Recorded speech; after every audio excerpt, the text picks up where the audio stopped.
Christine Steuart, a young social worker, is before the Crown Court on charges relating to an offence committed by one of her clients. Early stages of the proceedings were interrupted by protests from some of her militant colleagues. I am aware that this case is arousing interest, both nationally as well as locally, but I shall not hesitate to use my fullest powers in the event of a further disturbance. And those powers include the power to commit for contempt. Now, members of the jury, let me emphasize once again that the defendant has already pleaded guilty to the first count on the indictment, which is briefly assisting an offender. Therefore, all that you and learned counsel are concerned with is the second and, of course, the more serious charge against her. Yes, Mr. Elliot? My Lord, members of the jury, this is a most painful matter. And no one doubts for a moment that the accused is a social worker of outstanding abilities, most unusual qualities, and indeed qualifications. No one doubts that she is bearing a heavy responsibility. Now, you may think perhaps too heavy. But, ladies and gentlemen, you are here as judges, solely as judges of a criminal charge, not of character or even conscience. And the facts of the matter are, unfortunately, plain. Namely, that on the 27th of June 1974, the defendant, Mrs. Christine Steuart, did dishonestly assist in the retention of goods stolen by one of the young persons committed to her care. I would like now to call the evidence, if I may, beginning with Detective Sergeant Griffiths, please. Detective Sergeant Griffiths.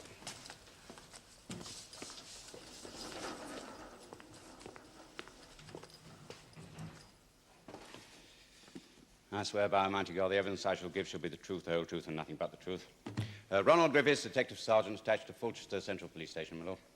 Now, Sergeant Griffiths, how long have you been a police officer? 20 years, sir. How long at Fulchester? 5 years. And during that time you've come to know the defendant, Mrs. Steuart, fairly well? In the way of work, yes, sir. My duties often entail liaison with the Social Services Department. Is it true that the duties of the police and of that department often overlap, particularly in the case of juveniles? That's right, sir.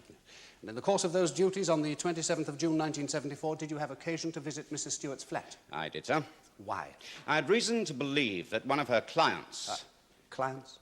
One of the cases referred to as Rory Miller. I had reason to believe was engaged in theft. Rory Miller. He was living with Mrs. Steuart at that time. Oh, dear, yes, Mr. Elliot, please phrase your questions more carefully. I do apologize, my lord. Mr. Miller lodged, occupied a room at the defendant's flat. Yes, sir. Now, would you tell us about that visit, please? Acting on information received at 6:15... You wish to refer to your notes. When were they made? I'm sorry, my lord. I wrote them up on the 28th from rough notes made approximately 7 p.m. on the 27th. Do you object, Mr. Lotterby? The whole day passing between the events and the notes? No, my lord, no objection. Oh, very well. Acting on information received at 6:15 on the 27th of June 1974, I called at Mrs. Stewart's flat, number 7 Park Drive, Fulchester. I told her I suspected Rory Miller of theft. She said, "I wonder what gives you that idea." I said that neither of us could have found it very surprising, to which she replied, "Oh, come on, give the kid a break. He's been as good as gold lately." The boy had been in trouble before? He had, my lord. At that time, he was on probation. Please go on, Sergeant. Well, I told Mrs. Steuart I had definite information, and she replied, "Someone's been stirring it again." I said, "Can I see Yes, Rory, one moment, please?" please. Someone's been stirring it again. To what? To whom did Mrs. Steuart refer? Did you know? I really couldn't say, my lord. So you asked to see Rory Miller? Yes, I asked to go to his room, but the accused replied, "Wait there, you haven't got a warrant, and this is my flat." After some minutes, she returned with Miller and said, "Our friend wants a few words with you. I'll be around." I told her I'd prefer her to remain, but she answered, "Rory can manage his own life now," and left the room. I then asked Miller if he knew anything about the theft of a 35mm reflex camera, telephoto lens, and electronic flash attachment, together valued at £275, stolen from Mason's Wholesale Depot, Wharf Lane, Fulchester, on the 25th of June. He replied, "No, why should I?" I then asked him if I could search his room, and he answered, "You haven't got a warrant, it's down to Chris." Meaning Mrs. Steuart? Yes, sir. Well, I called her back and requested permission, and she said it was entirely up to the boy, so... So you duly searched his room. Did you find anything? Stolen property? No, sir. I then asked if I could search the rest of the flat, and Mrs. Steuart refused. And I was about to leave when Miller said, or rather shouted, "Oh, for Christ's sake, Chief, the stupid cow has put the stuff in her bedroom. I knocked it off the day before yesterday." Let me get this absolutely clear, Sergeant. As far as you were concerned, Mr. Miller was not only saying that he had stolen the camera and the other accessories, but also that Mrs. Steuart was attempting to conceal both the goods and the theft from you. Exactly, sir. I then told her I had to inspect her room now, and she replied, "I suppose so." I searched her bedroom, and I found a camera, telephoto lens, and flash attachment at the bottom of a wardrobe inside a small case. What's known as a vanity case, I believe, sir. Could the Sergeant be shown the case and the contents, please? Exhibit 1, my lord. Yes. Are those the items you found, Sergeant? Yes, sir. There's a name inscribed on the inside, is there not? That's right, sir. Christine Steuart. And what did Mrs. Steuart say when you found the stolen goods in her case? She said, "Look, he was taking them back, I swear. The stupid little bugger has got this craze for photography, and the temptation was too much for him." I see. Then they accompanied you to the police station, and after interviews and inquiries, both of them were subsequently charged. Yes, sir. Miller, in fact, has since pleaded guilty to that theft in this court. That's right, sir. Thank you very much, Sergeant. Detective Sergeant Griffiths, you say you know Mrs. Steuart pretty well. In the way of work, sir. In the way of work, yes. An interesting phrase.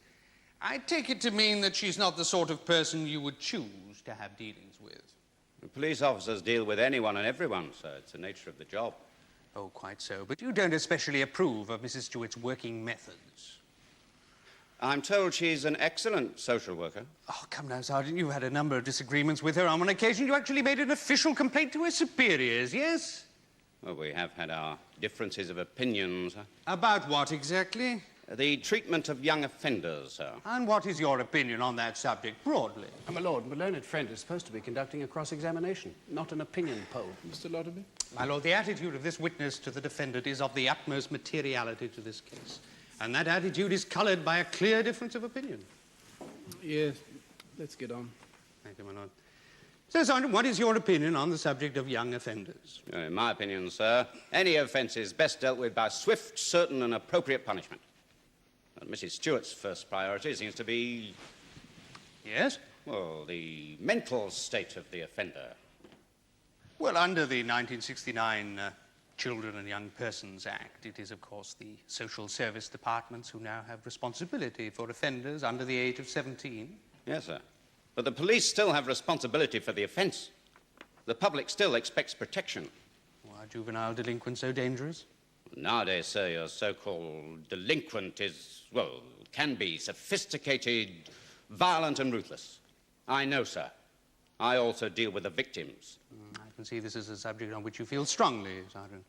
Indeed, your visit to Mrs. Stewart's flat on the 27th of June was motivated by the desire to discredit both her and her views, was it not? Not at all, sir. It was a routine visit made in response to information later proved genuine. And what's more to an offender well over 17 and on a probation order. Was his probation officer aware of your visit? Well, Mr. Robbins, yes, of course. Did you discuss the defendant with him? It was mentioned, sir, not discussed. Yes. Well, I expect Mr. Robbins can throw further light on that later. Meanwhile, Sergeant, perhaps you can enlighten us on the subject of your notes. Now, you tell us that these notes were made up the day after your visit. That's somewhat irregular, isn't it? Well, they were written at the earliest opportunity, sir. I repeat, in an officer of some 20 years' experience, it's rather unusual, wouldn't you agree? Detectives are sometimes busier than they'd like to be, sir. Every bit as busy as social workers, eh? Oh, do press on with your cross-examination, Mr. Lotterby. Certainly, my lord. Now, it is a fact, is it not, Sergeant, that although Rory Miller was formally charged at 8:30 p.m. on the 27th, Mrs. Steuart was not charged by you until 5 p.m. on the following day in her office at the Civic Hall. That's correct, sir. And now, please think very carefully before you answer. Were these notes of yours written up before or after the decision to charge Mrs. Steuart? I can't recall exactly, sir. You can't recall? No, sir. Oh, that's a pity, because I suggest that your notes are in places less than accurate. Not to my knowledge, sir. For example, Sergeant, at the flat, when you first spoke to Mrs. Steuart about Miller's theft, I put it to you that Mrs. Steuart made a remark, the substance of which you attribute to her much later in your notes. You remember the remark? Look, Ron, he's taking the stuff back, give him a break. The stupid little bugger's got this craze for photography. The temptation was too much for him. No, sir. If she did say that then, of course, it would mean that from the outset, she was extremely frank and open with you about the theft. My notes are substantially correct, sir. And again, Sergeant, I put it to you that when you told Mrs. Steuart about that you had definite information about the camera, what she in fact replied was, of course you bloody have. I've already told my boss and the probation people. Someone's been stirring it. I don't remember that, sir. You don't remember, no, but might it have been said or something resembling that? Something like, perhaps. In that case, Sergeant, I suggest that when you found the camera and the other goods, you yourself said something like, you interfering intellectual bitch, you'll get your comeuppance now. I can't recall saying that, sir. But again, it's possible. Possible? It's the sort of thing you might have said to Mrs. Steuart. I suppose so. You don't approve of intellectuals. I don't approve of anyone interfering in situations they can't handle, sir. Sergeant Griffiths, I put it to you that your notes were composed after the difficult decision to charge Mrs. Steuart and edited, rearranged, either consciously or unconsciously, to support that charge, a charge made against the woman whom, for professional reasons, you had good cause to dislike and distrust. No, sir. Oh, you're absolutely sure on that point? Yes, sir. It's not even possible. Definitely not, sir. The charge had all the support it needed.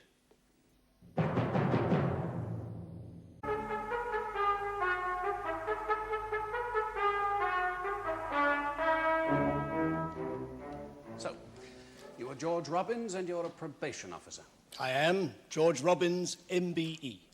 I beg your pardon, MBE. Yes, for what did you receive that honour, Mr. Rollins? Her Majesty saw fit to recognise my humble efforts pioneering the Duke of Edinburgh's award scheme in approved schools, my lord. You were formerly a teacher in such a school? A deputy headmaster, my lord. Oh, yeah. Yes? Mr. Robbins, your work in the courts brings you into frequent contact with the Fulchester Social Services Department, does it not?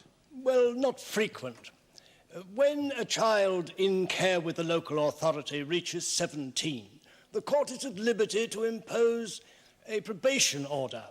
As with any other child, he or she then becomes the responsibility of the probation service, although technically they may still be in care. Well, at all events, this process entails your collaboration with social workers. No, yes, indeed. Now, last year you became responsible for one Rory Miller. I did indeed. You therefore had to meet and discuss the case with his social worker, the defendant, Mrs. Steuart. Yes, though we had met before, we have other clients in common, you see. And was it your idea that Miller should lodge with Mrs. Steuart? Oh, certainly not. But you approved? No. No? Well, I think one's private and professional lives should be kept separately. But, of course, there is difficulty of accommodation in these cases, and she was insistent. Oh, was she? Well, it's rather an unusual arrangement, isn't it? Yes, rather. Though I have put clients up myself occasionally. But not permanently. Oh, no. So the defendant then saw a great deal more of the boy than you did? Yes, I saw him once every 10 days. I saw or spoke to her on the telephone about once a week on average. And do you remember a telephone conversation you had with her on the evening of the 26th of June last year? Yes, I do. That is to say, on the day preceding Sergeant Griffith's visit to the defendant's flat. Oh, was it? I didn't know. I think the witness may take your word for it, Mr. Elliot. I'm obliged, my lord. Mr. Robbins, tell us, please, what you remember of that conversation. By all means. I was working late at the office, and it must have been nearly 8 o'clock when she rang. I can't remember her exact words, of course, but she said words to the effect that one of our mutual friends was thieving again. One of your clients? Yes. Did she say who? No, I asked her naturally, but she refused to answer. She refused? Yes. I was very annoyed at the time. I mean, it was my business. I had a right to know. She told me to calm down, that she was persuading the client to take the loot, that was her expression, persuading whoever it was to take the loot back again. I said, for heaven's sake, either take it back immediately or inform the police. Otherwise, you'll find the client and yourself in serious trouble. And what did she say to that? Oh, well, keep your hair on, that sort of thing, that one had to persuade, not push and bully, that one couldn't play everything by the book, that rehabilitation meant taking risks, chances. Yes, I think that was it. Anything else? Well, I told her in so many words. I said, you cannot conceal a theft. And she said... Please go on. I'm trying to remember the exact expression. It wasn't very dignified. She said, want to bet, Georgie Porgy, and rang off. Want to bet, Georgie Porgy? Yes. Well, what did you take that to mean? Well, obvious, isn't it? What? Well, she was referring to my physique. No. What did she mean by want to bet? Oh, she meant that she would and could conceal her client's theft from the police, of course. Well, believing that, Mr. Robbins, what did you do? Well, nothing immediately. I was shocked, and indeed very concerned for the client, and for Mrs. Steuart, and for myself, and for both our departments. I decided the best thing to do was to go down to Fulchester Police Station and report the matter immediately, which I did to Sergeant Griffiths. Now, that, in fact, was your duty. Oh, yes, indeed. I also felt it was the best thing for Mrs. Steuart. Thank you very much, Mr. Robbins. Ah, Mr. Robbins, you said you went to the police station and spoke to Detective Sergeant Griffiths. Yes. He was on duty that night, was he? As a matter of fact, no. Oh, he wasn't at the police station? No. But you said you spoke to him? I did. Where? At a local public house. At a local public house? Oh, presumably one of his colleagues at the police station had told you that's where he'd be. No, I knew. Well, I mean, I guessed. Guessed? How? Well, we have a drink together occasionally, Oh, you're drinking companions. in a manner of speaking. Now, let me get this quite clear, Mr. Robbins. You were saying that in order to report this urgent, serious matter, you specially sought out an off-duty officer who was your drinking companion. Well, if you care to put it like that. It's not a question of how I put it, Mr. Robbins. It's the truth, isn't it? Yes. Why? Well, he knew Mrs. Steuart. Oh, what difference would that make?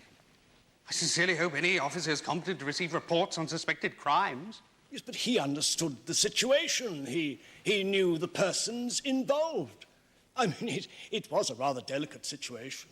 I was accusing a sort of colleague, a local government official, and at the time, as you say, I only suspected that Mrs. Steuart was about to commit an offence. So you reported the matter to Detective Sergeant Griffiths at his local public house. Did you discuss the defendant at all? Among other things. I dare say you've seen Detective Sergeant Griffiths since that night, have you? For a drink and a chat? Once or twice, of course. Yes. Well, now, Mr. Robbins, let's turn to your evidence about the telephone conversation with Mrs. Steuart. Now, you reminded her that she couldn't conceal the theft, and she replied, want to bet Georgie Porgy. You remember that Americanism? Yes, I'm not likely to forget it. She was joking, of course, wasn't she? It certainly didn't occur to me at the time. But does it occur to you now? It is not my idea of a joke. Well, it might not be your idea of a joke, Mr. Robbins, but might it not be Mrs. Stewart's? I really can't say. No, you'd rather believe that a professional, highly experienced social worker would not only actively condone a theft, but also conceal it. I thought Mrs. Steuart might. Her methods are sometimes unusual. Unusual, perhaps, but not criminal, Mr. Robbins. Not until this particular instance. Oh, that is for the jury to decide, Mr. Robbins. That is why we're all here. Now, if I remember rightly, in reply to my learned friend, you thought the defendant's offer of board and lodging to Rory Miller was also unusual. That is right. You didn't mean to imply there was anything improper by any chance, did you? I only... Because if you did, I think you'd better come right out and say so. Allow the witness to answer the question, Mr. Lotterby. I beg your lordship's pardon. I said unusual, and I meant unusual. Mrs. Steuart is a youngish lady, separated from her husband, living alone, and I did think that other people might think that... Mr. Robbins, you mustn't tell us what other people think, even if you have that remarkable talent of knowing what other people think. Of course, my lord. One other matter, Mr. Robbins. Now, you were kind enough to tell his lordship about your work with boys in approved schools, for which you were awarded the MBE. Yes.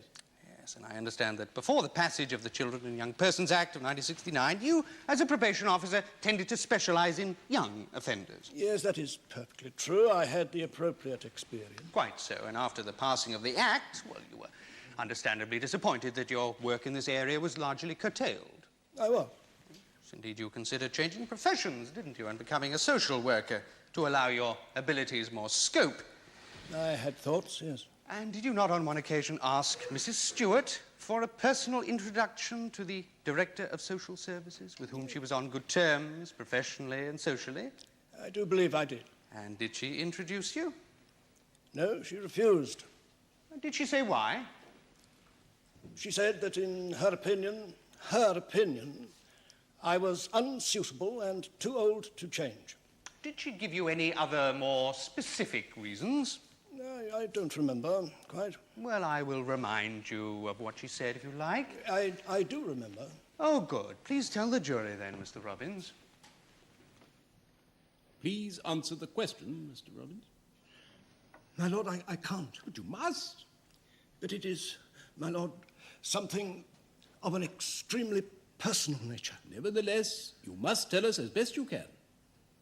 My lord, Mrs. Steuart made suggestions to the effect that... Yes? My interest in boys was other than normal. I see. Thank you. My lord, I can only tell you that there is absolutely no truth in this vile slander. Are you suggesting that the defendant repeated this to others? No, not to my... I'm glad to hear it. Yes, Mr. Lotterby. I'm obliged, my lord. Mr. Robbins, the truth is that you harbour feelings of deep and bitter resentment towards the defendant. No. I can't pretend that I am fond of her, but no. I suggest to you that your every action in this affair has been motivated by professional jealousy and personal malice. Certainly not. And I put it to you that you deliberately set out to make mischief for Mrs. Steuart. I only did my duty, what I considered to be right. No further questions, my lord. Do you wish to re-examine this witness, Mr. Elliot? No, thank you, my lord. Thank you, Mr. Robbins. You may leave the witness box. That concludes the case for the prosecution, my lord. Very well, then, Mr. Lotterby, if we were to adjourn at this... My lord. You have something to add. My lord, ladies and gentlemen, I am a man who has spent his entire life in the public service and have received in my time recognition in the highest places. These shameful accusations before you here all today, I find it hard to bear. I really... These suspicions, this slur, I can only deny it. Deny it most emphatically. Mr. Robbins, you have my assurance that no shame, no slur attaches to you. But a man of your experience must know that things are often said in these courts which cause pain. Well, this is the unfortunate but inevitable byproduct of establishing the truth.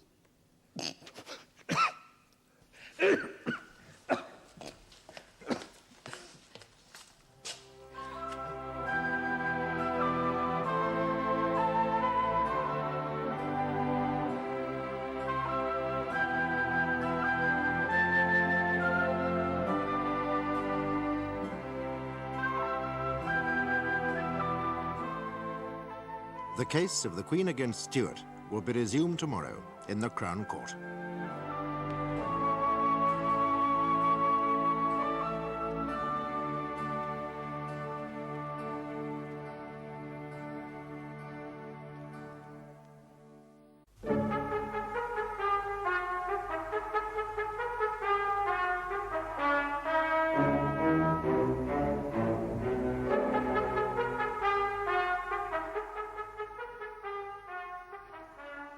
Christine Steuart, the young social worker, is before the Crown Court on 2 charges relating to goods stolen by one of her young clients, Rory Miller. She's pleaded guilty to assisting him, but not guilty to the charge of handling stolen goods. The case continues with evidence for the defence. Before I call the defendant, if your lordship has no objection, I propose to call Rory Miller. I'm afraid I do object, Mr. Lotterby. We seem time and again to be altering the usual order merely to suit the whim of counsel. Yes, my lord, I appreciate that, but the request is not made for my benefit. Miller is to be transferred from remand centre to Borstal this afternoon. If he can't give his evidence this morning, then arrangements will have to be altered. Oh, very This well. will involve contacting the various... Yes, authorities. yes. Thank you, my lord. Call Rory Miller. Rory Miller, please.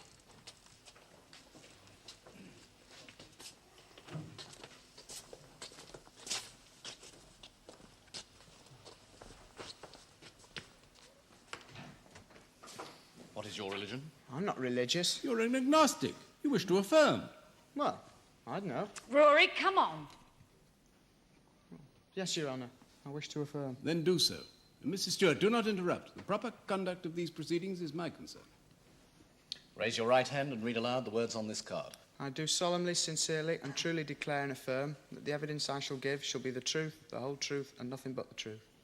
Well, Rory Edward Miller, and you are at present at a remand centre awaiting transfer to Borstal. Yeah. Now, Mr. Miller. Mister? You are just 18, are you not? Well, last week, yeah. Very well then, Mr. Miller. You first came into the care of the local authority in 1966 when you were 10 years old. Yeah. My mother left us, and my dad couldn't cope. Now, during those 7 years, you have, I believe, been before the courts on a number of occasions. Oh, sure. Thieving, mostly. Yes. Now, 5 months ago, you came out of detention centre and went to live at Mrs. Stewart's flat. Yeah. You were pleased about the arrangement? Dead right. Well, Chris got me a job. I was set up. You got on well with your social worker. Till I was nicked. Great. Now, how close was your relationship? Matey. Not intimate. What? Me and... No!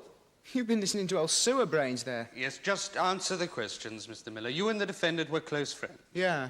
Well, so I thought. What do you mean by that? Well, she shot me, didn't she?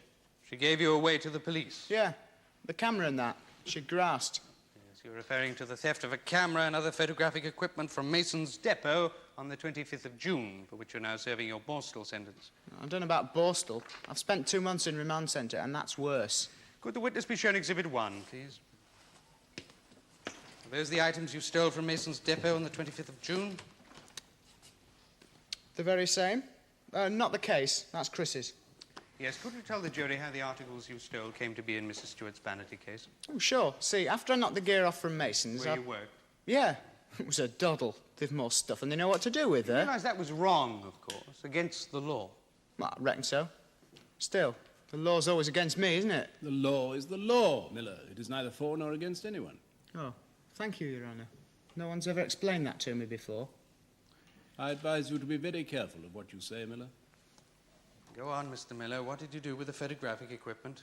Well, I used it. Chris had got me into photography. Yes, Mr. Miller, yes, but afterwards, when you got it back to the defendant's flat. Oh, I slipped it under the mattress. Only I forgot about the old vibes. I beg your pardon? Vibes. Vibrations. Chris can suss out a lie or something bent like a bloodhound, well, I suppose.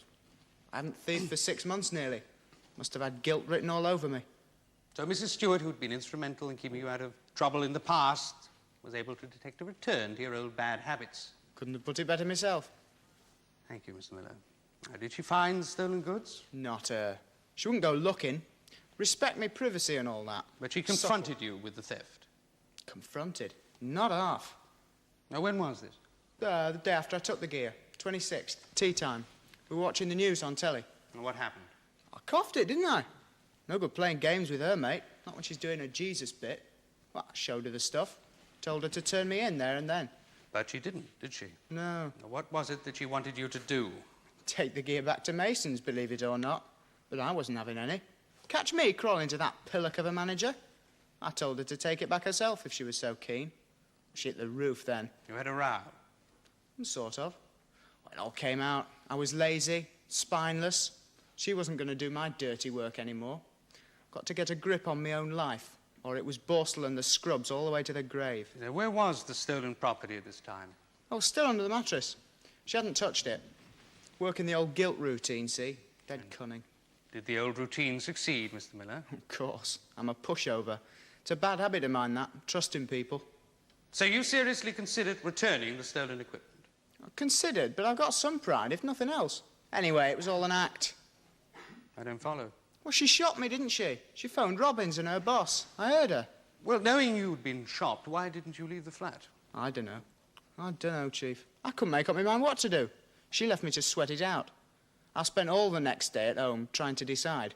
Well, in the end, old PC Plod arrived and made up my mind for me. Yes, yes. You're talking about Sergeant Griffith's visit on the 27th of June. Tell us about that. There's not much to tell. There's a ring at the door, and Chris bowls in to say the Chief wants me. She said I was daft, but it wasn't too late if I talked right to the Chief. She said she was my friend, and she never welched on a friend. Some hopes. Did you really expect her to conceal the theft? I don't know. I'm a mug, that's all. Whatever she said, I should have known she wouldn't.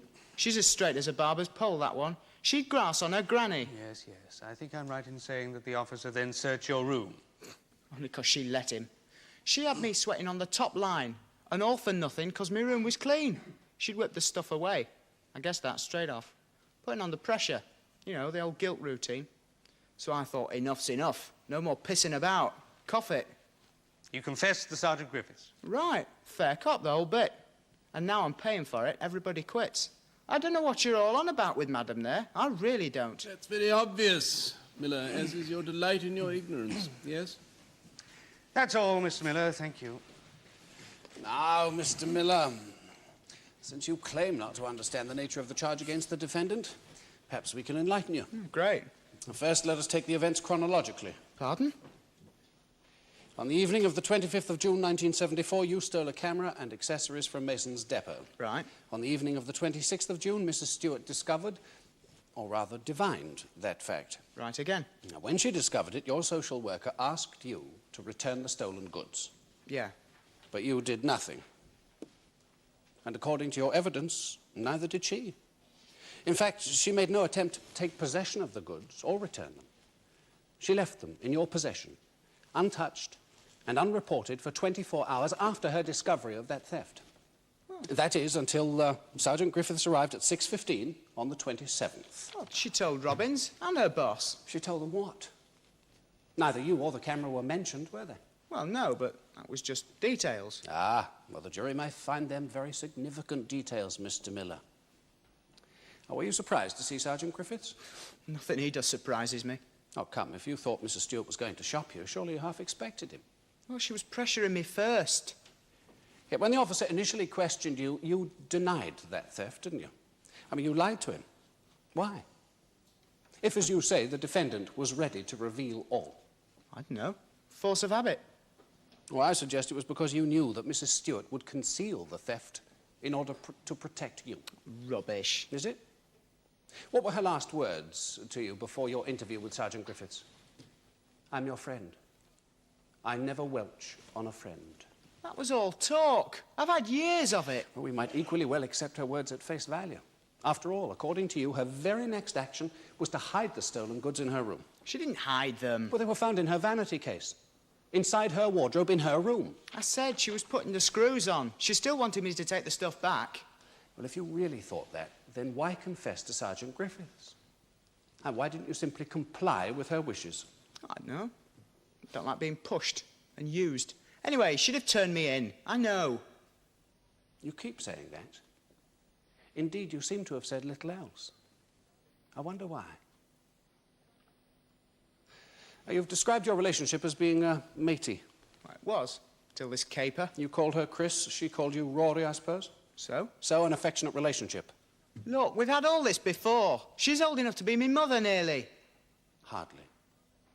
You can't have had many relationships like this with women. I've had girlfriends. Plenty of them. Yeah, but here was a woman who provided you with a home. Affection, understanding. And you'd have us believe that this unusual bond was severed because of some vague telephone call to Mr. Robbins. Yeah, she put the finger on. It's her job, isn't it? Well, whether she did her job or not is still far from clear. So I'm suggesting to you that your sudden confession was made on an impulse. Well, what of it? Because you suddenly realised that your best friend, perhaps your only friend, had hopelessly compromised herself in order to protect you. Oh, do me a favour. Turn myself in for her? I wouldn't be so soft. Wouldn't you? Or you wouldn't want to admit it? Come again. You pride yourself on being something of a hard man, don't you? Yeah, I can handle myself. Well, there in the docks, it's the one person who has some claim to your affection. Look at her. That woman gave you more care and consideration than your own mother. Look at Mrs. Steuart. You don't find that easy, do you? Can you honestly tell the jury that you no longer have any regard or affection for her? Miller, that woman's feelings for you were such that she abandoned high standards of professional conduct in a foolhardy attempt to conceal your theft from the police. No! I hate the bitch. She turned me in.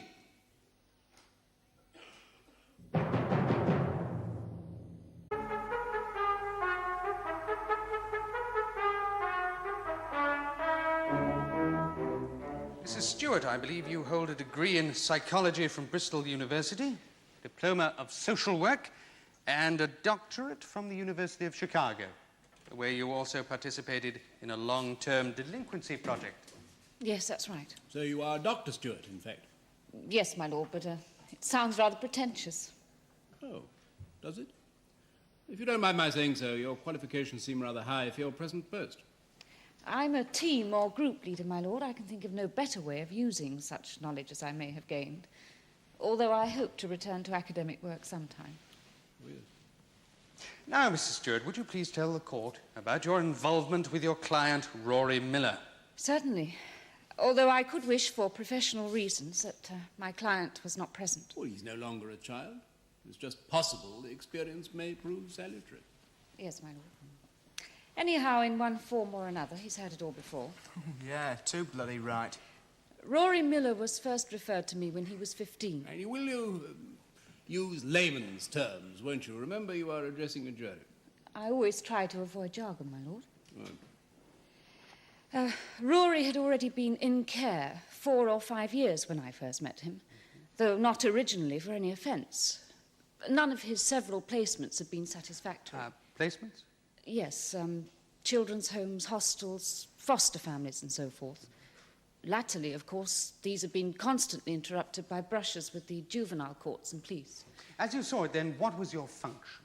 Well, as with any other of my 30 or so clients, to offer skilled help, guidance and hopefully friendship. 30? That seems rather excessive. Oh, yes, but quite normal, I assure you. Please go on. Well, he'd already gone through 5 or 6 social workers. That wasn't unusual, of course. You see, he was a very deprived boy. He'd been badly hurt. But he was also very lively and bright, extrovert. And he tended to work out his quite justified anger and frustration on other people. It seemed as if this was the only means of communication he knew. Acting out, as we say. Oh, he had some very destructive impulses. You mean vandalism? No, no. You lawyers, you're obsessed with property. I'm talking about people. He sometimes took a delight in hurting other people's feelings, breaking up friendships, manipulating situations to his own advantage, or just for the hell of it. I would have thought all of this was self-evident from his performance here today. Oh, just a minute. Tell me, how did you decide to deal with his case? Well, I couldn't, could I? It was far too advanced. And with 30 other cases to handle. What he needed was some kind of small, secure, intensive care unit. But as you know, as his lordship knows, and as I know, there is no such place. Nor the facilities, nor the staff, nor the money, nor the public will to provide these things. There's only remand, detention, borstal, prison, and more prison. Yes. That's all very well, Mrs. Steuart, but this is not the annual meeting of some penal reform society. Mr. Lotterby, do bring your witness to the point. Oh, I can see us all being dragged into all manner of difficulties. Yes, I'll try, my lord. So, Mrs. Steuart, because of these various factors you mentioned, you finally decided to take Miller into your own home. Yes. After 2 years niggling at the problem, I was driven to it. You see, the only real thing in this boy's life were offence and punishment. I was desperately anxious to break this cycle. Now, was there ever, at any time, anything improper about your relationship with him? No. No. I was affectionate, yes. Some colleagues and others disapproved. So you gave this boy a home, affection, and I think you found him a job. And he responded. Did he show some signs of mending his ways? Well, it wasn't as simple as that. We had huge rows, scenes. I told you he acted out continually. But he was responding, yes. Did there come a time when you realized he was not responding? No. Well, I'm referring to the theft of the camera and the other equipment. Oh, yes. Well, I blame myself for that. I introduced him to an expensive, absorbing hobby before he was ready for it. It's no excuse for stealing, Mrs. Steuart. No, my lord, but I should have realized that Rory was bound to be tempted and to want more than I could provide. When did you discover he'd been stealing? On the evening of the 26th of June, he'd been acting strangely. You get a nose for these sort of things. I was so angry and upset, I can't tell you. What did you do? Well, I decided to use all my influence, my accumulated goodwill, if you like, to make him take the goods back himself. Well, why not you? Take them back or go with him. That would simply have encouraged him to do the same thing again, once more to rely on good old Chris. You see, all his life, social workers have been patting him on the head with one hand and smacking his bottom with the other. When now Borstal was staring him straight in the face, it was time he grew up. Now, clearly you were aware of the gravity of his offence and the probable consequences. Well, of course. Only I was doing my best to avoid the situation the only way I knew how. He refused to return the equipment, though. He said no. I was pretty sure that he'd do what I asked, given time. Well, if only to increase my respect for him. However, I had other responsibilities, and I thought it only proper to inform my senior and Mr. Robbins in general terms of my plan. And also, I thought it would make Rory realise that he couldn't stall indefinitely. What did your senior say, the area director, Mr. Ferris? Well, he didn't entirely approve, but he thought I could probably cope. If I was quick and careful about, Yes? well, the legal niceties. I see. And what did you understand by that, may I ask? That I should be careful to observe the letter of the law. Whether I did or not is, I imagine, the whole point of these proceedings. Mr. Ferris was aware that Miller was the client in question, was he? Yes. But you did say that you didn't mention the name in your phone call to Mr. Robbins. No, I didn't think it was fair to burden him with that. He's a traditionalist. He was appalled by my suggestion, of course. Yes, he warned you that you couldn't conceal a theft, is that right? Yes, he did. I thought he was being ridiculously overdramatic, and I tried to make a joke of it. I said, "Want to bet, Georgie Porgy?" You're not suggesting that this was not a serious matter? Well, no, certainly not. But serious matters, even very serious matters, are sometimes relieved by a touch of humour. We know now, of course, that Robbins mistook your tone and intention. Yes, it seems so. At any rate, Griffiths arrived at my flat the following evening. What was your reaction? I was furious. A delicate bit of persuasion was being wrecked by a couple of bungling, officious idiots. Oh, I knew Robbins had been stirring it, of course, and I told Ron as much. Ron? Sergeant Griffiths. Yes. You were completely frank and open with the sergeant, were you, about the theft and your plan to return the stolen articles? Oh, yes. I was still optimistic enough to think that things might work out. If Rory came clean, Ron would play along. Play along? You thought the officer might overlook the theft? No, my lord. Avoid it. Cancel it out. You see, the sergeant and I had had our quarrels in the past, but, well, he has been good to my kids. I suppose if Rory hadn't been such a bother previously, well, I don't know. Anyway, I told Rory to tell him the truth and that I'd stand by him. I'm your friend, and I don't welsh on my friends. Yes, that's right. To encourage him, you see. Yes. Now, please tell the jury what occurred while the sergeant was interviewing Miller. While I eavesdropped, I heard Rory lapse into his old lag routine. I think that must have been one of the saddest and most humiliating moments of my life. I'm not exaggerating. Now then, Mrs. Steuart, you were upset and angry. What did you do? I went to Rory's room. I took out the camera and the other things, and I hid them in my wardrobe. Tell the jury why. I thought if Rory confessed, it would look better if I produced the stolen goods. It would indicate that we had discussed returning them.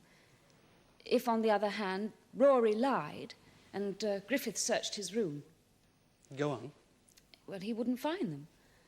Afterwards, I would drive Rory straight down to Mason's depot and we would return the stolen articles to the manager. Were you aware that you were obstructing the officer in his duty? No, not at the time. I was angry and upset. I was only aware that he was obstructing me in mine, or what I thought was mine. Do you now regret your action? Well, in a way. But I honestly don't see how I could have acted differently. Mr. Steuart, I want you to consider my next question very carefully indeed. What was your ultimate intention with regard to the stolen property? I intended to restore the stolen property to the rightful owners, preferably by my client, but if not, by both of us or by myself alone. But as we've seen, your intention was thwarted. Rory Miller suddenly confessed and the sergeant discovered the stolen goods in your wardrobe. What did you say at this point? I attempted to explain the circumstances and to enlist his sympathy and support. But Ron wasn't having any. He swore at me. Seemed exalted almost, said I'd get my comeuppance. Were you surprised to find yourself charged on the 28th of June? Shocked. Oh, Rory's charge was unexpected enough, but this seemed downright malicious. Did you say anything on that occasion? Yes. Yes, I told Ron he was a bastard. I never dreamed he bore me a personal grudge. Thank you, Mrs. Steuart. Wait there. Now, Mrs. Steuart, you told my learned friend that your relationship with Miller was affectionate. Do you mean physically affectionate? To some extent. Oh, we hugged now and then. We kissed goodnight and goodbye.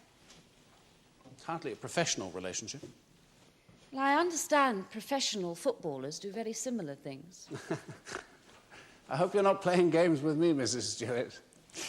Well, what are your feelings towards Mr. Miller now? They haven't changed. No, please, what are your feelings? I feel towards him partly as a friend, partly as a sister or mother, partly as a teacher. I suppose, well, why should I be ashamed of the word? I've learned to love him. My home will always be open to Rory. Exactly. Yours was not a professional relationship at all. Professional Christians seem to think it essential to love the whole of mankind. Professional social workers aren't so demanding, but we do our best. Well, isn't that what you pay us for? To do all the loving and caring nobody else can be bothered to do? Well, for God's sake, who else is going to love hung-up kids like that?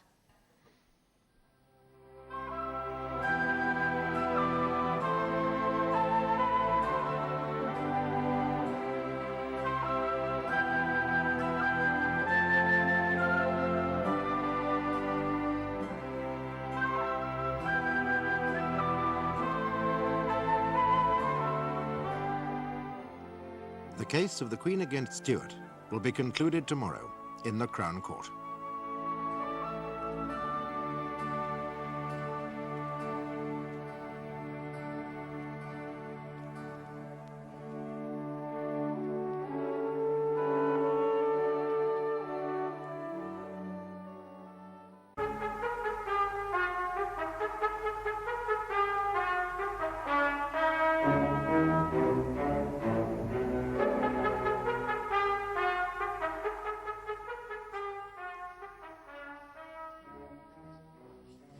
Christine Steuart, a young social worker, has pleaded guilty to assisting one of her clients to commit a theft, but not guilty to handling the stolen goods.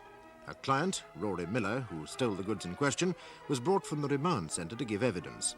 Their relationship was at one time very close, and his departure from the court during her evidence caused her some distress. Yes, this must be an ordeal for you, Mrs. Steuart. Ordeals are my business, Mr. Elliot. Well, then, at the risk of appearing tedious, let us return once again to your relationship with your client, Rory Miller. Is that really necessary, Mr. Elliot? In my view, yes, my lord. Now, this friendship was mutual. Of course. Then it follows, does it not, that if you were using your good influences to persuade him to return the stolen property, he might equally well have been using his bad influences to persuade you to the contrary. Sir, I am neither gullible nor biddable. No, I'm not referring to overt persuasion. Oh, you said yourself that he was a manipulative, destructive personality. I mean, did he never attempt to take advantage of your friendship? Quite often. Then he might have done so on this occasion. He might, but he didn't. I'd have spotted it a mile off. Would you? You were deeply involved with the youth. Love, as you called it. Even the platonic sort. It's often blind. Not in this instance. Well, Sergeant Griffiths and Mr. Robbins clearly thought otherwise. Now, presumably you'd grant them some experience in handling juvenile offenders. Oh, yes. I'm not a bigot. Well, in that case, why didn't you let them into your confidence? Because as far as this particular client was concerned, I didn't trust either of them. Well, they obviously didn't trust you either. Now, you should have reported this matter unconditionally both to Mr. Robbins and to the police, shouldn't you? My first concern was for my client and his welfare. No, your first concern, any citizen's first concern, should be the law, Mrs. Steuart. A social worker under the Children's Act has certain discretionary powers. Not in the case of an offender over 17. Now, you're aware that you did, in fact, obstruct Sergeant Griffiths in the course of his investigations. Yes, I've pleaded guilty to that. Quite so. But you lied to that officer, didn't you? Yes, I did. Do you usually tell lies? No. I mean, are you telling us lies now, for No, I'm not. You must remember I was upset and confused. Yes, because the boy had been pressurizing you. No, because everything was happening so quickly. Were you confused when you gave that undertaking to Miller before his interview with Sergeant Griffiths, you remember? I'm your friend. I never welch on a friend. That was not an undertaking. I was speaking generally. But you then proceeded to hide the stolen goods and later refused Sergeant Griffiths' permission to search your room where you'd hidden them. Yes, I did. I shouldn't have done that, I know, but I did explain. I intended to return the stolen property. When? Now, what if the destructive, manipulative Rory Miller had made things difficult? How long would it have taken then? Well, how can I say? Just as long as was necessary. 1 hour, 2 hours, a day, 3? Perhaps. Perhaps a week, perhaps a fortnight. Look, I cannot answer hypothetical questions. Well, the jury must. I suggest to you, Mrs. Steuart, that you would have gone to any lengths to shield that young man. Indeed, would you not have held on to those goods indefinitely and thereby let him get away with this crime altogether? Not at all. The fact is that this passionate attachment of yours drove you to disregard every professional and moral standard that you possess. That is simply not true. That's monstrous. True or false? Were you surprised when Miller confessed? Yes, I was surprised. Yes. Spoilt your little scheme. Now, what an interesting paradox we have here. A fable for our times. On the one hand, a hardened young recidivist. He is not, unless we make him so. Well, if you prefer. On the one hand, a hardened juvenile offender who suddenly sees the light. And on the other, an outstanding, upright young social worker who suddenly tells lies and obstructs the police in the course of their duties. Well, the jury may well think that to be a bit of a coincidence in the same apartment at the same time. But they may well suppose that there's a causal link between these two events. I put it to you, Mrs. Steuart, that Rory Miller and yourself have become enmeshed in a highly complex, emotional and ethical web that has trapped and metamorphosed you both. That is unmitigated amateurish nonsense, Well, Mr. it's very Elliot. graphic and highly original, Mr. Elliot, but what on earth do you mean? Are you suggesting that Mrs. Steuart and Miller in some way succeeded in changing each other's characters, one for the better, the other for the worse? Precisely, my lord. It's nonsense. Is it nonsense? Is it unmitigated, amateurish nonsense? Do you recognize this? What? This. Yes, it looks like my doctoral thesis. Yes. The Adolescent Web by Christine Steuart. Some patterns of juvenile crime with particular reference to character type, University of Chicago, 1968. Just a minute. Have you seen this, Mr. Lotterby? No, my lord, I haven't. The British Museum were kind enough to furnish me with a copy, my lord. I have photostats of a section that may have some relevance to the matter in hand. Thank you.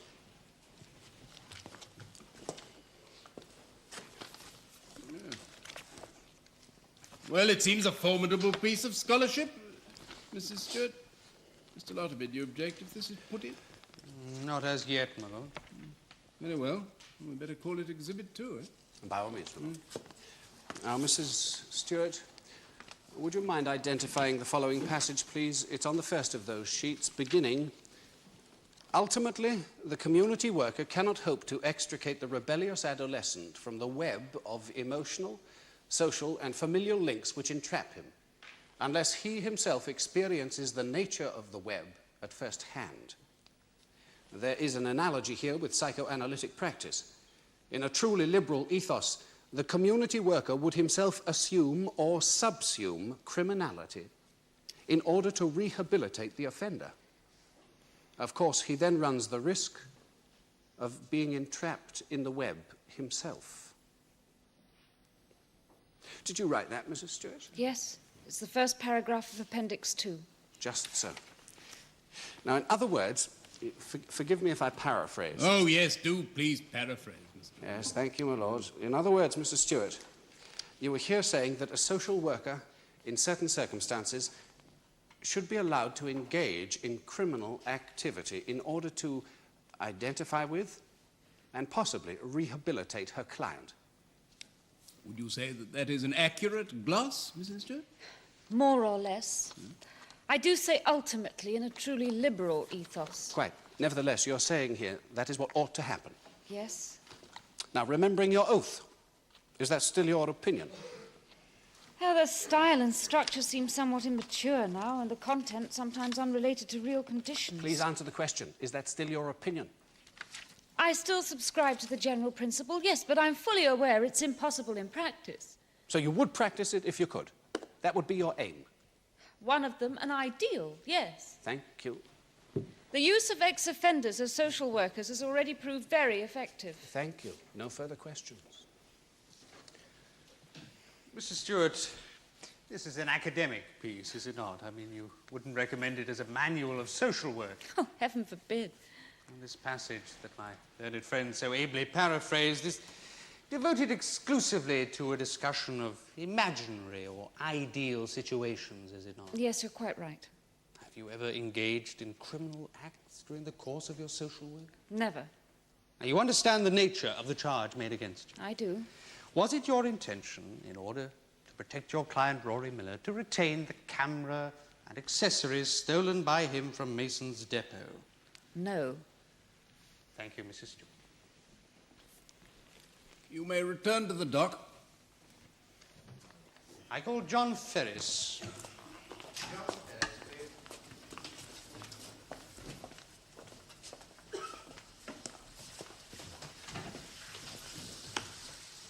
What is your religion? Church of England. Take the Bible in your right hand and read aloud the words on this card. I swear by Almighty God that the evidence I shall give shall be the truth, the whole truth, and nothing but the truth. You are John Charles Ferris of Beach Cottage, Melbury? I am. And you are an area director responsible to the Director of Social Services for a particular area of Fulchester. Yes, Parktown and Rivermead. Is the defendant, Christine Steuart, one of your junior colleagues? Yes, she's the team leader at Parktown. How long have you known her? 4 years. And has she been successful in her work? None better. She's exceptionally well qualified, a fine brain, and she has a great gift of empathy. She has the ability to make contact with our most difficult clients.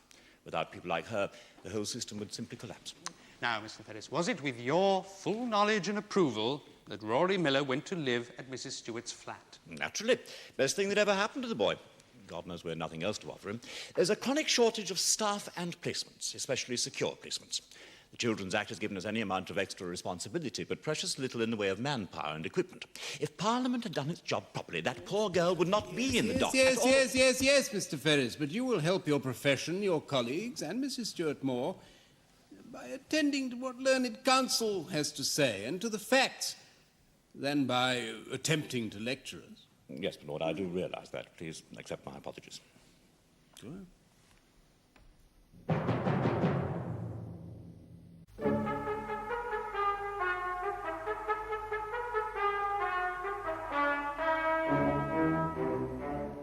Mr. Ferris, what was your professional function with regard to the defendant?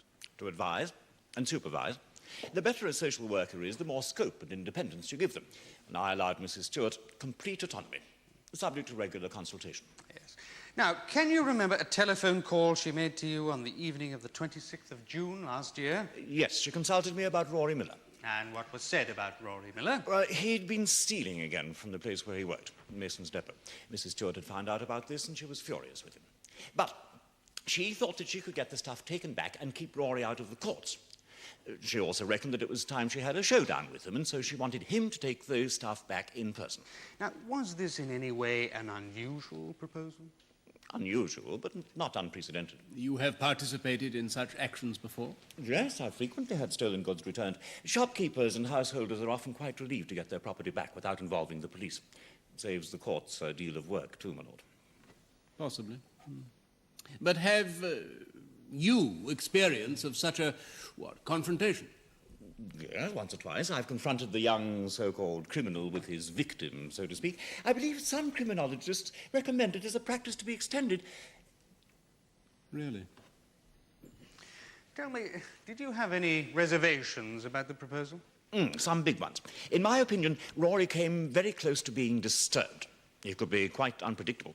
Now, time was of the essence, especially as he was on probation order and his officer, Mr. Robbins, had to be put into the picture. Now, as I reminded Mrs. Steuart, the longer the showdown took, the more ambiguous the situation might appear in the eyes of the law. But you thought the risk worth taking? I was prepared to back Mrs. Stewart's judgment. You didn't think it necessary to contact the police? I assumed that the probation people would do that in due course. Yes. Now, what happened after the telephone call? Which was at what time, incidentally? 7-ish? 7. Well, now, I had several meetings the next day. The 27th? Yes, so I didn't have an opportunity to see or telephone Mrs. Steuart. But I assumed that she would get in touch with me at home during the evening, which she did. But unfortunately, by that time, the police had intervened and there was little that I could do. When did you learn that Mrs. Steuart was to be charged? Next day, she came to see me. I was stunned. Her conduct had always been unimpeachable. Would you show the witness Exhibit 2, please? Now, Mr. Ferris, have you by any chance read that work? Dear me, the adolescent web. Yes, I have read it. I've teased Mrs. Steuart about it a bit. Oh, why? Well, it is rather extreme. It's over-enthusiastic in places. Still, it covers its subject. It presents the issues and the alternatives. But you wouldn't expect Mrs. Steuart to put theories and methods presented here into systematic practice.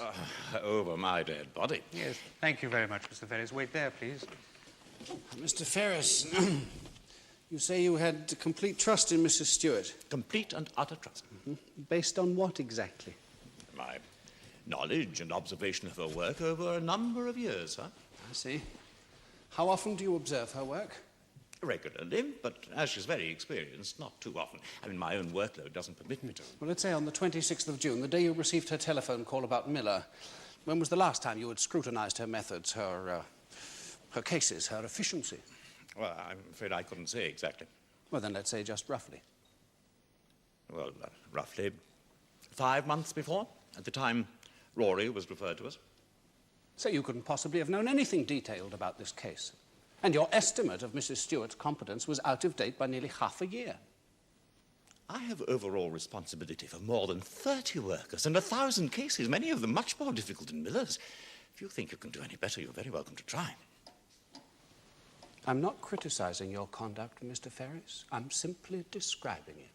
As far as Miller was concerned, you were in no position to know whether Mrs. Stewart's judgments were sound or not. We've worked together for years. But you wouldn't have known, would you? I get regular reports. From whom? From Mrs. Steuart. Mrs. Steuart. This complete and utter trust was based on her own say-so. There's a professional grapevine. Now, we here are concerned only with facts, Mr. Ferris. You talked just now of taking risks. The facts would indicate that the risks were greater than you knew. I wonder, does Mrs. Steuart still enjoy this complete and utter trust? Basically, yes. She's made mistakes. She'd be the first to agree, but basically my trust is unshaken. I see. Then why is she suspended from duty? She is, isn't she? My lord, my client's present professional status can have no bearing on the charge. My lord, my learned friend has presented Mrs. Steuart as a woman with an unimpeachable professional record. I'm endeavouring to shed further light on her professional capacities. Yeah. Please answer counsel's question, Mr. Ferris. Mrs. Steuart is at present suspended from duty, but that's quite normal during legal proceedings. Well, if she is acquitted, will she be back at work tomorrow or shortly thereafter? Not quite. There's to be an inquiry by the department. Ah, on what grounds, may one ask? Unprofessional conduct. Shameful piece of bureaucracy. It amounts to a double trial and a double judgment. Yes. Thank you, Mr. Ferris.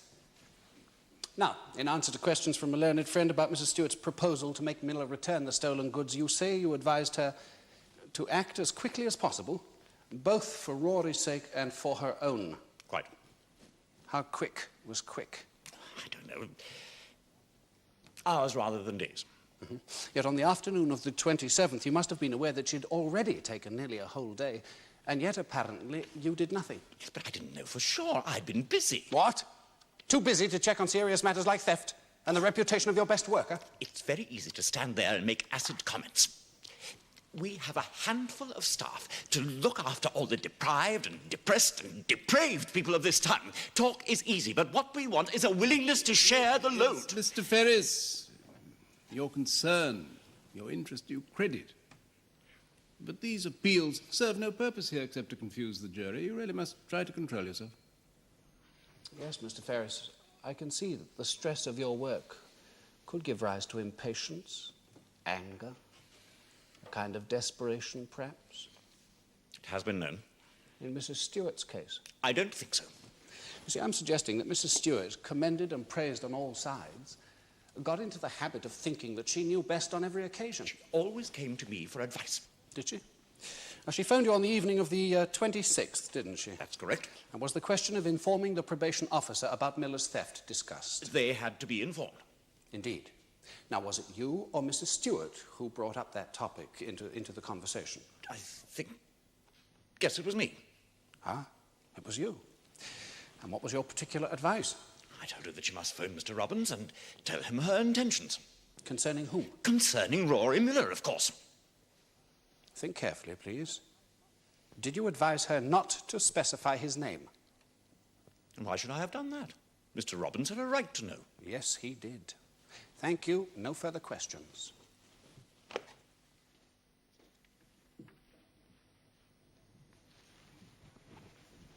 Mr. Lotterby, I really think you would better recall the defendant. Yes, my lord, I'm obliged. Mrs. Steuart, will you return to the witness box? There are one or two points we must put to you before we can proceed.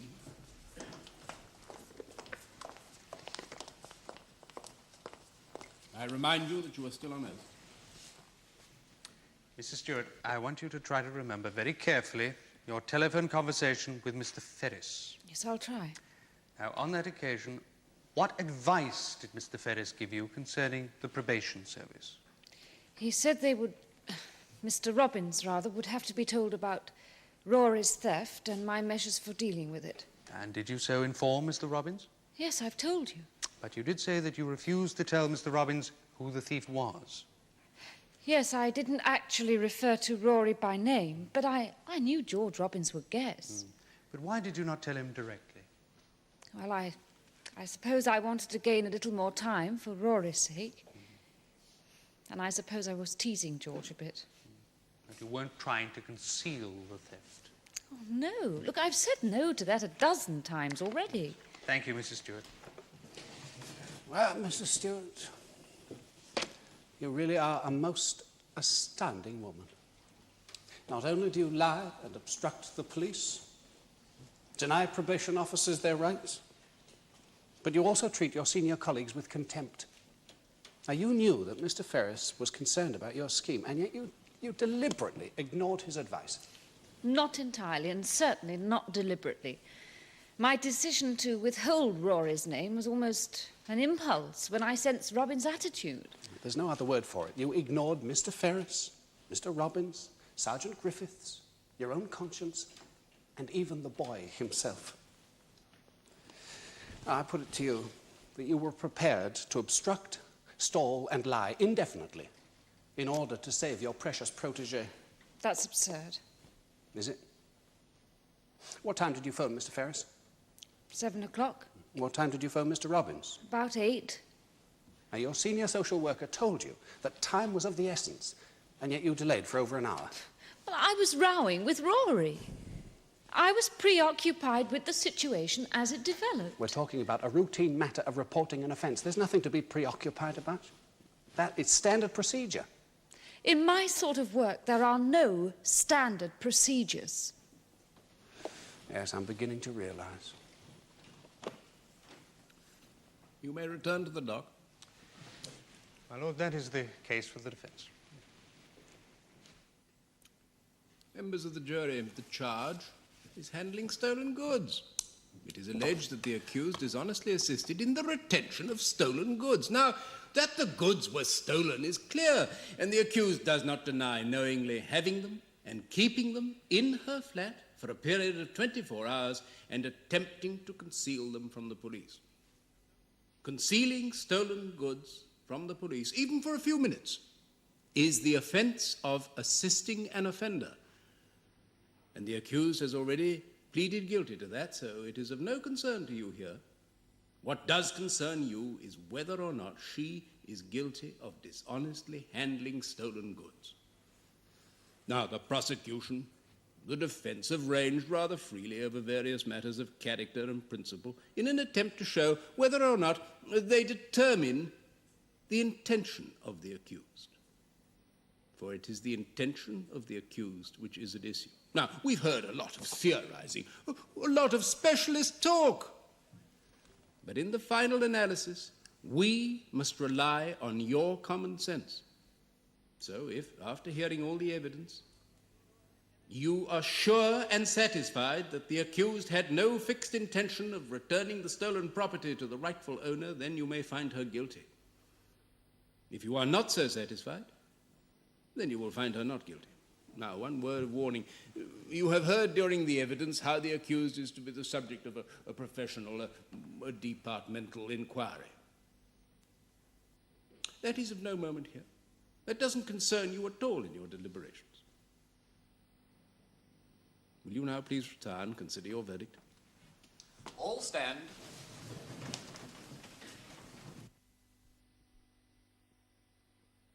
Members of the jury, will your foreman please stand?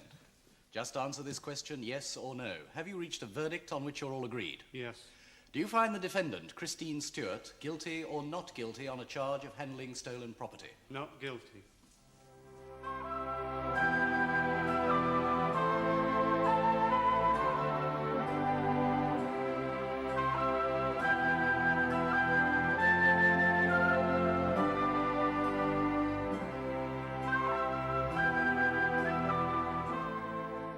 You can join another jury when our cameras return to bring you a leading case in the Crown Court.